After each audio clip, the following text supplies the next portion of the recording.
जोरदार स्वागत है आपका टीचर प्लानिंग पॉइंट प्लेटफॉर्म पे। और आप सभी भविष्य के शिक्षकों को मेरा नमस्कार, जय हिंद, वंदे मातरम। और आज का जो हमारा most and most important topic है सीडीपी सुपर पेडागोजी पार्ट 8 है ये। यदि आपने 1 से लेकर 7 तक सुपर सीरीज का पार्ट न देखा तो आप चैनल पे जाइए, वहाँ पे सीटेड सुपर सीरीज के नाम से प्लेलिस्ट बनी है और आप सारी की सारी वीडियो देखिए, क्योंकि जो उसमें क्वेश्चंस लिए गए बिल्कुल आपकी तैयारी को बेहतर और बढ़िया बना देंगे। और सो कहना चाहूँगा कि जो भी मेरे भाई बहन इस वीडियो को देख रहे हैं, चैनल को लें सब्सक्राइब और अपनी तैयारी को देख बेहतर विकल्प, क्योंकि यहाँ बात होती है सिर्फ और सिर्फ शिक्षक भर्ती की।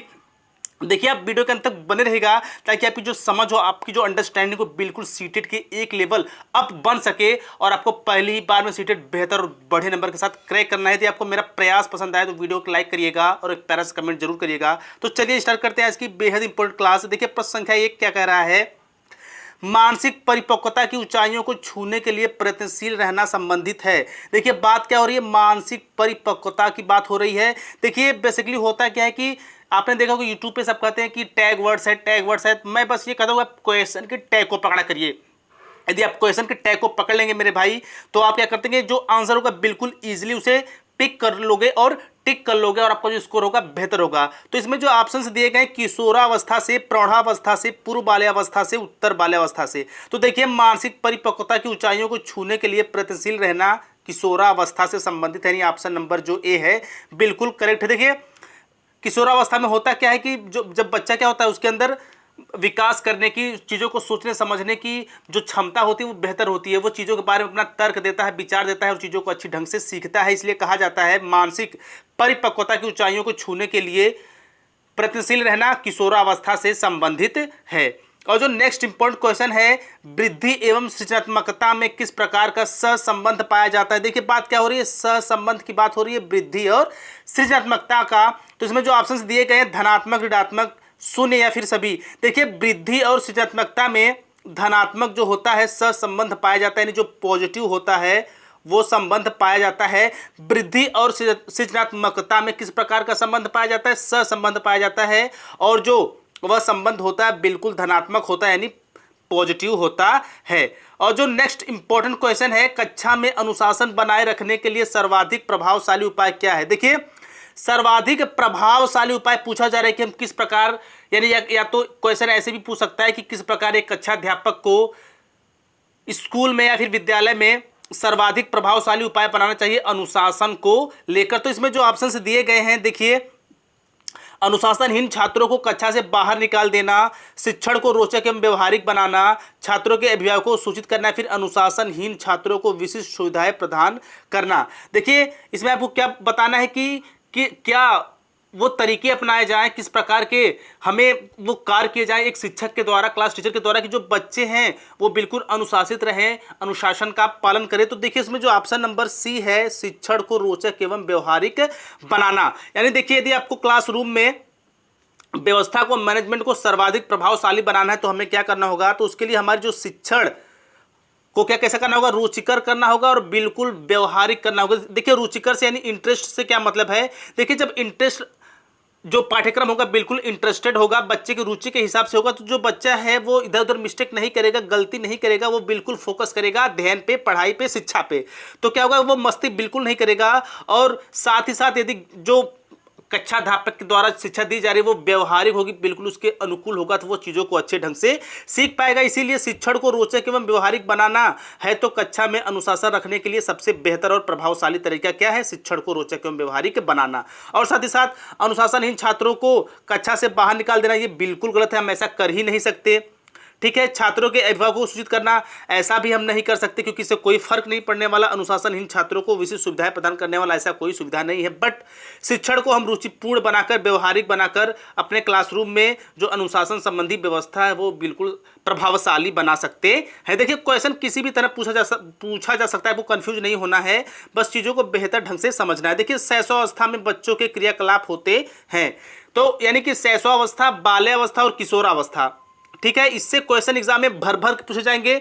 सो चैनल पे शैशवावस्था, बाल्यावस्था और किशोरावस्था की बिल्कुल most and super videos upload है। आप चैनल पे जाइए, सीटेट 2020 के नाम से प्लेलिस्ट बनी, उसमें आपको वीडियोस मिल जाएंगी शैशवावस्था, बाल्यावस्था और किशोरावस्था की। उसे देखने और समझने के बाद, वीडियो बहुत ज़्यादा बड़ी नहीं, छोटी सी है, बिल्कुल कॉन्सेप्ट क्लियर वीडियो है। एक ही बार आप सुनेंगे, आपके माइंड में चीज़ें बिल्कुल सेट और सेफ हो जाएंगी। देखिए, जो शैशवावस्था में बच्चों के क्रियाकलाप होते हैं, मूल, प्रतिवात्मक, संरक्षित, संज्ञानात्मक या फिर संवेगात्मक। देखिए, शैशवावस्था की बात हो रही है तो शैशवावस्था में जो बच्चे क्रियाकलाप कैसे होते हैं, मूल, प्रवृत्त्यात्मक होते हैं।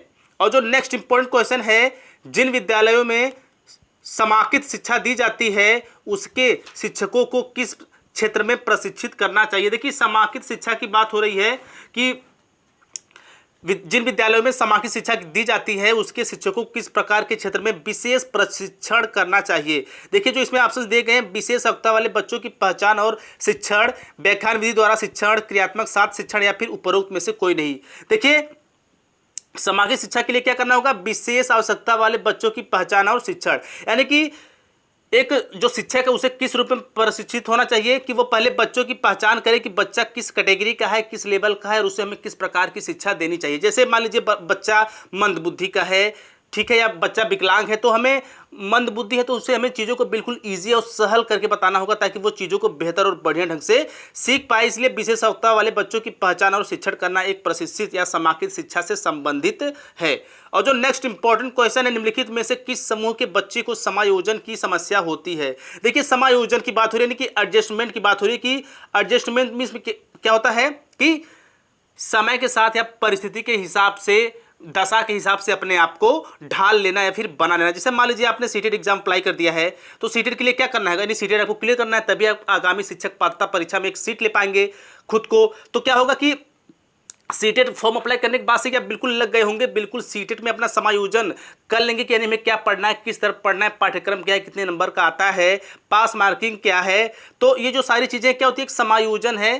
तो बेसिकली पूछा क्या जा रहा है कि निम्नलिखित में से किस समूह के बच्चे को समायोजन की समस्या होती है। देखिए, समस्या की बात होती है, औसत बुद्धि के बच्चे, ग्रामीण बच्चे, अध्ययनशील बच्चे या फिर कुशाग्र बुद्धि के बच्चे। देखिए, समायोजन की जो समस्या होती है वो होती है कुशाग्र बुद्धि वाले बच्चों में, यानी ऑप्शन नंबर डी बिल्कुल करेक्ट है। देखिए, जो कुशाग्र बुद्धि के बच्चे होते हैं वे अपने आप को चीज़ों के हिसाब से नहीं ढाल पाते, उन्हें समस्याओं का सामना करना पड़ता है। लेकिन वहीं औसत बुद्धि वाले के जो बच्चे वो तो बिल्कुल समायोजन कर लेते हैं, ग्रामीण बच्चे बिल्कुल समायोजन कर लेते हैं और साथ ही साथ अध्ययनशील बच्चे भी समायोजन कर लेते हैं। पर कुशाग्र बुद्धि के जो बच्चे होते हैं वो समायोजन की समस्या उनके अंदर पाई जाती है, यानी वो समायोजन करने में कठिनाई महसूस करते हैं।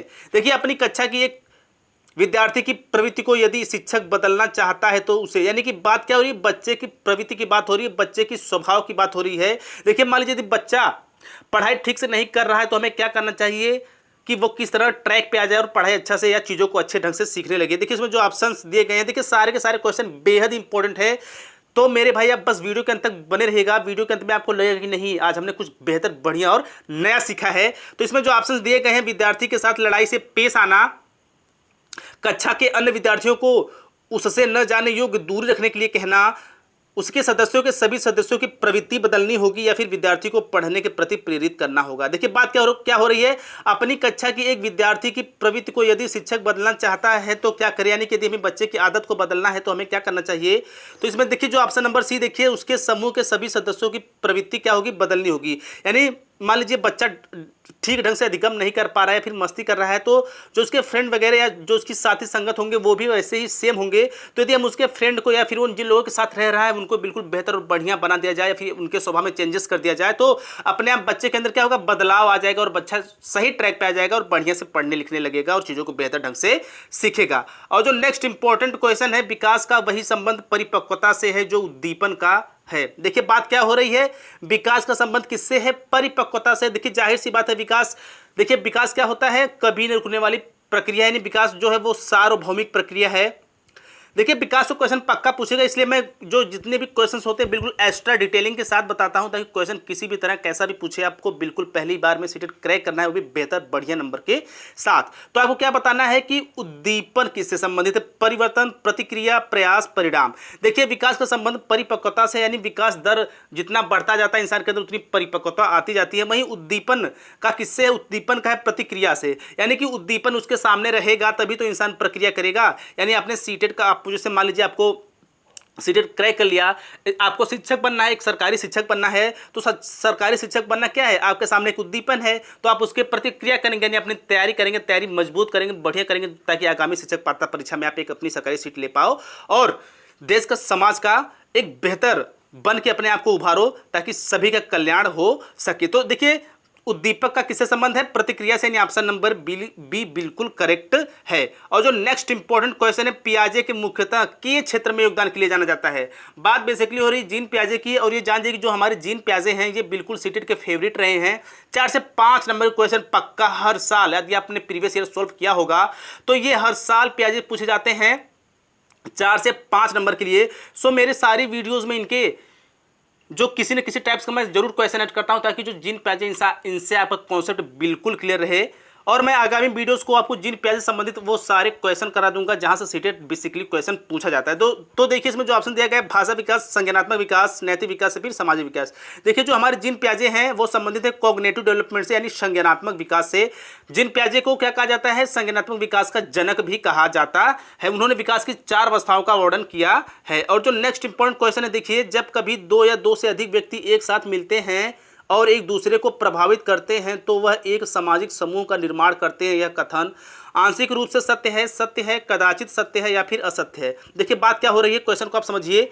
जब कभी 2 या 2 से अधिक व्यक्ति एक साथ मिलते हैं और एक दूसरे को प्रभावित करते हैं तो वह एक सामाजिक समूह का निर्माण करते हैं। बिल्कुल करते हैं। देखिए समाज में क्या होता है, व्यक्ति एक दूसरे से प्रभावित होते हैं, बातचीत करते हैं, चीज़ों को समझते हैं, अपनी समस्याओं को रखते हैं तथा सामने वाली समस्याओं को सुनते हैं, सुलझाते हैं। तो इसमें जो ऑप्शन नंबर बी है, देखिए सत्य है, यानी कि जब कभी 2 या 2 से अधिक व्यक्ति एक साथ मिलते हैं, एक दूसरे को प्रभावित करते हैं और वह एक सामाजिक समूह का निर्माण होता है वहां पे, तो ये बिल्कुल सत्य है। और जो नेक्स्ट इंपॉर्टेंट क्वेश्चन है, और उससे क्वेश्चन से पहले मैं कहना चाहूंगा कि जो भी मेरे भाई बहन इस वीडियो को देख रहे हैं, चैनल को लें सब्सक्राइब और अपनी तैयारी को दें बेहतर विकल्प, क्योंकि यहाँ बात होती है सिर्फ और सिर्फ शिक्षक भर्ती की, और आपको लेनी है गवर्नमेंट ने सरकारी सीट। तो देखिए जो प्रश्न संख्या 11 है, निम्नलिखित व्यक्ति में कौन अपने बच्चे या बच्चों को आंतरिक प्रेरणा दे रहा है? यानी कि इसमें बेसिकली ये पूछा जा रहा है, ये जो 4 स्टेटमेंट है, यानी जो 4 कथन है आपके सामने, इनमें से किस ऑप्शन में आपको ये लग रहा है कि वो अपने बच्चे को मोटिवेट कर रहा है, उसको आंतरिक रूप से बढ़ावा दे रहा है, ताकि वो चीज़ों को अच्छे ढंग से सीख पाए। देखिए पहला क्या है, फादर रॉबर्ट, पहला क्या कहा जा रहा है कि फादर रॉबर्ट अपनी कक्षा के उन बच्चों को चॉकलेट देते हैं जो अच्छा व्यवहार करते हैं। ठीक है। बी में क्या कहा जा रहा है कि अगली कक्षा में, थोड़ा सा मिसप्रिंटिंग होगी उसके लिए सॉरी, जो नंद कुमार के बच्चे हैं उन्होंने पिछली कक्षा में पास किया तो उन्होंने उसके लिए पुत्र को एक कहानी की पुस्तक दी। और जो ऑप्शन नंबर सी है, अपने पुत्र के जन्मदिन पर गिरीश जैन ने कुछ दावत दिए या फिर उन्होंने पार्टी रखी। और जो ऑप्शन नंबर डी है, विज्ञान विषय में सर्वोच्च अंक पाने पर राकेश अपने पुत्र की प्रशंसा करते हैं। देखिए जो सबसे आंतरिक रूप से प्रेरणादायक कौन सा स्टेटमेंट है, ऑप्शन नंबर डी बिल्कुल 110% करेक्ट है। देखिए विज्ञान विषय में सर्वोच्च अंक पाने पर राकेश अपने पुत्र की प्रशंसा कर। देखिए प्रशंसा क्या होता है, वो बच्चों के लिए बेहद एक डोज का काम करता है।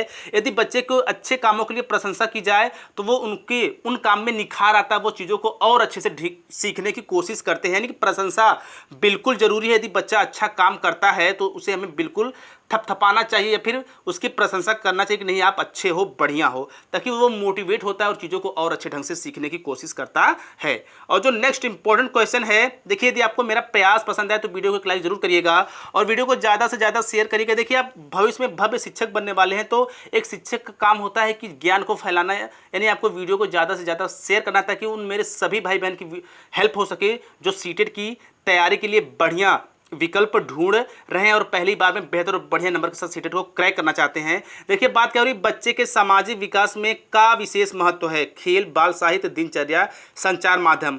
देखिए भाई ये बिल्कुल मोस्ट वांटेड क्वेश्चन है, इसको आप बिल्कुल मोस्ट वांटेड क्वेश्चन मान लीजिए, क्योंकि देखिए और इसका जो ऑप्शंस है मैं बिल्कुल क्लियर और पानी से क्लियर आपको बताता हूं। ये जो खेल है एक बच्चे के सामाजिक विकास में सबसे बेहतर और सबसे विशेष महत्वपूर्ण स्थान रखता है। देखिए खेल से होता क्या है, जब बच्चा खेलता है तो खेल के साथ साथ उसको समाज की चीज़ों को भी उसको सीखने का मौका मिलता है। जैसे बच्चा सहयोग किस प्रकार किया जाए, भावनाएं क्या होती हैं, मदद, हेल्प जैसी उसके अंदर जो गुण होते हैं वो विकसित होने लगते हैं, वो चीज़ों को बढ़िया ढंग से सीखने लगता है। इसलिए बच्चों के सामाजिक विकास में खेल का विशेष महत्व है। यानी ऑप्शन नंबर ए बिल्कुल करेक्ट है। और जो नेक्स्ट इंपॉर्टेंट क्वेश्चन है देखिए, कोहलबर्ग का नैतिक सिद्धांत निम्न में से किससे संबंधित है।